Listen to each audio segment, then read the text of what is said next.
Okay, so we're doing a bunch of example problems here, and the key to, or the purpose of this video really, is just for us to have a lot of opportunities to look at the different types of questions that might be asked regarding vectors. A lot of them have physics relations. So it says, an airplane heads northeast at an airspeed of 900 kilometers per hour. So first of all, let's get our directions: northeast, south, west. And when we say something heads northeast, what we're assuming is that it is heading at a 45-degree angle. And that's a speed of 900. And the wind is blowing from the west, so it's blowing from the west at 30 kilometers per hour. So if we were to draw in the wind there, oh, and I need an arrow showing it's in that direction. So the wind, starting from the origin, is blowing at 30. It says, in what direction does the plane end up flying? Give the angle relative to north and to 1 decimal place. Okay, well, what we need to do is we need to break up this velocity into its components. So we want to break it up into our wind in the x direction and our, sorry, not wind, but our, let's call that airplane in the x direction, and airplane in the y direction. Well, if we know this is a 45-degree angle, we're clever enough with trig to say that the airplane in the x direction is going 900 times cos of 45, and in the y direction 900 times sine of 45, and we know our trig values. So in the y direction our airplane is going 900 times root 2 over 2, and in the x direction our plane is going 900 times root 2 over 2, the same. So therefore our airplane we can write as having a velocity of, well, dividing by 2, we get 450 root 2 I plus 450 root 2 j, and my wind vector is just 30I, and it's not at all in the j direction. So if I wanted to find my net velocity, the total velocity, we'll call this velocity net meaning the sum, it's going to equal 450 root 2 plus 30, just adding these, I plus 450 times root 2 j. Good, so that's, there I have my net velocity, but we're looking for what direction. So if we think about the direction, well, what does this velocity vector look like? This velocity vector looks like, having some velocity in the I direction, a slightly smaller velocity in the j direction, and that blue vector is the actual vector of direction. And if we call this angle theta, then we know that tan of theta equals velocity in the y direction over velocity in the x direction. So theta, our angle theta, equals the arctan, the tan inverse, of 450 root 2 over 450 root 2 plus 30. And provided I did that calculation right on my calculator, you'd use the calculator for this. We get that angle is 43.7 degrees. But the important thing is to answer the question exactly as the question is asked. We're saying give the angle relative to the north. So the idea is we want to be starting heading north, and what is our angle from the north? So opening in that direction that black arrow is going. So that's actually looking for this angle right in here. So that angle is 90 degrees minus 43.7 degrees, which is 46.3 degrees. And now we need to give it a little bit more direction, that we're going east of north. So the idea being, we started north and then we opened up toward the east.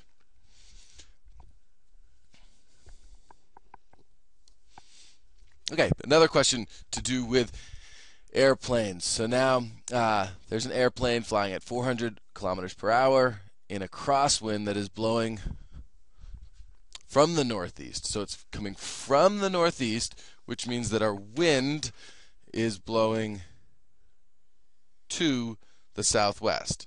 So here's north, east. It's coming from up here, and it's blowing down at 80 kilometers per hour. In what direction should the plane head to end up going due east? So we want the plane to be going just like this. So for it to go in that direction, the plane's going to have some velocity, going at some angle here. Here's our plane. The plane's going to be going at some angle theta, and this equals 400. So if we break down the wind and the plane into its components, the wind has a velocity of negative 80 cos of 45 I. That's this velocity. Minus 80 sine of 45 J. That's the vertical velocity. And the plane, well, we don't know its angle, so it's going 400 cos of theta I plus 400 sine of theta J. Okay, so now if we look at the net velocity is 400 cos of theta minus 40 root 2, and 40 root 2 is just that piece, I, plus 400 sine theta minus 40 root 2 J. And that 40 root 2 is this piece. And the question, what it asks for is for the plane to be flying due east. So if it's flying due east, what we want to have happen is that there should be the velocity in the j direction should equal 0. This needs to equal 0 so that we're flying only in the I direction, the east direction. So therefore, 400 sine theta must equal 40 root 2, because if these equal each other, then this component will equal 0. Okay, so you'll notice that there's going to be a lot of trig inverse functions. So we get sine theta must be root 2 over 10. And if we solve that for theta, theta equals arc sine of root 2 over 10, which equals 8.13 degrees. And now we need to talk about that angle in relationship to what? So this is 8.13 degrees north of east. So of east means that we're, like I said before, we start on the east axis and we're opening up 8.13 degrees to the north, heading towards the north. So we started at the east, here's where we started, and we headed up to the north. So it's north of east being our starting point. Okay, we're not going to do this problem or this problem. These are kind of straightforward. So now we've got two velocities, or two vectors rather, vector v and vector w, and we want to make them parallel. So for vector v to be parallel to vector w, what that means, and we looked at this earlier, is that vector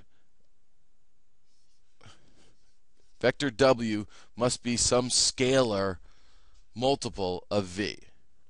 So as long as they're scalar multiples, then they will be parallel. So let's look at these vectors. Well, to go from -8 to 24, so looking at their j directions, it's clear that the multiplier lambda must equal -3, because -8 times -3 will get me 24. Therefore, 2a times the same lambda, -3, so looking at 2a and multiplying it by -3 should get me to a squared. So we get -6a equals a squared, or a squared plus 6a equals 0. And this is just a simple algebra expression now.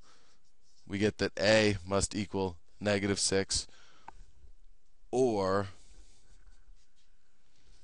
0.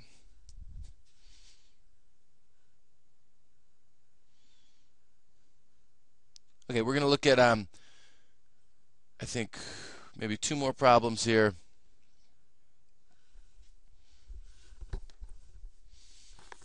So find the length of this vector. I think maybe my organization of these problems wasn't the best because we're going from harder problems to easier. So we've got some vector, and we want to find the length of it. Well, the length of a vector is just the sum of all of their components squared. So 8.8 squared plus -3.1 squared plus 3.8 squared. And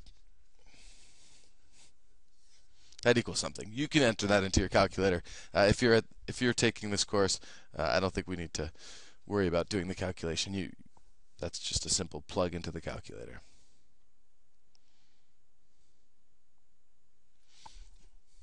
All right, another sort of straightforward problem. It says perform the indicated computation. So this is both scalar multiplication of vectors and vector addition.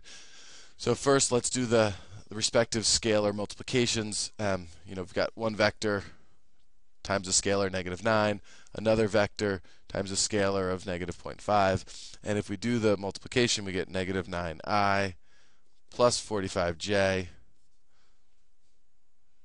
and then over here we've got minus 0.5i plus 0.5k, and we just need to be careful now to add like terms. So you can only add i's with i's, j's with j's, and k's with k's. So our resultant vector is going to be -9.5i plus 45j plus 0.5k. And this is as simplified as it can be because it's down into i's, j's, k's.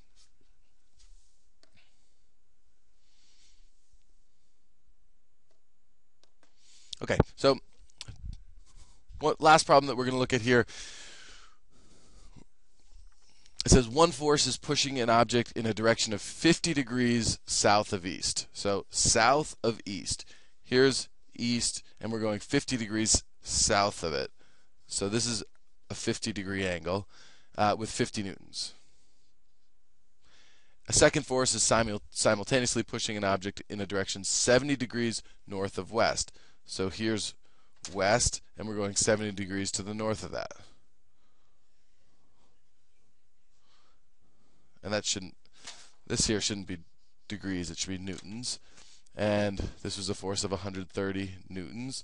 It says if the object is to remain stationary, and if it remains stationary, that means that the net force equals 0.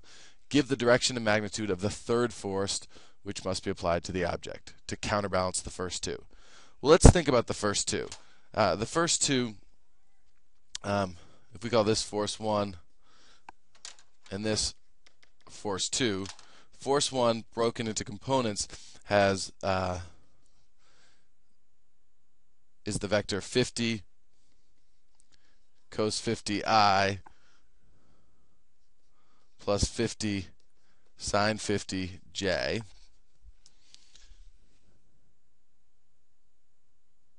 And not sorry, that shouldn't be plus, that should be minus because it's in the negative direction. It's a negative j. And force 2 is negative 130 cos of 70 I plus 130 sine of 70 j. And if we add up those two forces, force 1 plus 2, we'll get the sum of the two forces being added together. And for that, we were just adding the i's and adding the j's. And what we end up with is negative 12.3 I plus 83.9 j. So for our force 3 to result in a net force that equals 0I plus 0j, the third force must be just the opposites, 12.3I minus 83.9j. Because now when we add up the respective components, we'll end up with 0. So we get that f of 3, or not f of 3, the third force must be 12.3 in the I direction minus 83.9 in the j direction. That's the magnitude of it. And well, that's the direction and magnitude. The direction, if we think about this force that has 12 in the x and then 83.9 in the j, here's our net force. And that net force is going to be, the direction is going to be the arctan of negative 83.9 over 12.3.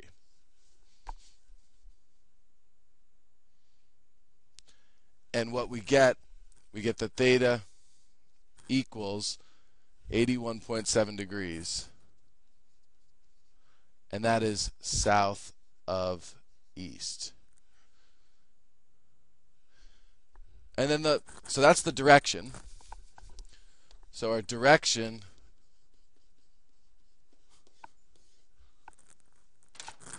we had a little bit in the x, big chunk in the y. So 81.7 degrees. So our direction was 81.7 degrees south of east. And the magnitude, well, for the magnitude, we're just taking the square root of the two components. The two components being 12.3 and 83.9. So it's going to be, our magnitude equals the square root of 12.3 squared plus 83.9 squared. And I'll just leave it like this. So that's our magnitude right here and our direction right here. And making sure with our direction that we're including not just a degrees, but from where to where. All right, so we skipped a couple of those problems, but I think we looked at the most relevant ones. And take some time to look back and make sure that these are problems that you could do on your own.